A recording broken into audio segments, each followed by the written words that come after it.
ఈరోజు వంగ చెట్లు నాటుతున్నాం ఇక్కడ ఈ ప్లేస్లో. మామూలుగా మనం ఏ పంట అయినా వేయాలంటే ఫస్ట్ దాన్ని దున్నుకోవాలి నాగలతో. నాగలే ఎంత చిన్న ప్లేస్లో దున్నుకోలేం కదా నాగలతో. అందుకనే ఈ పార సహాయంతో మట్టిని తవ్వి మెత్తగా చేసుకొని దాంట్లో నాటుతాం మనం చెట్లు. తోదాం.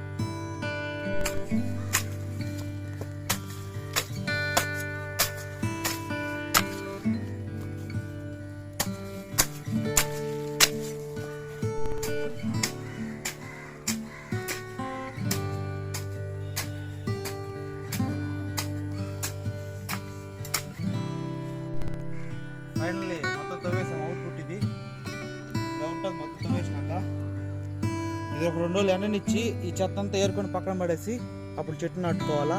చెట్లు నాటేది నెక్స్ట్ వీడియోలో చూపిస్తాను.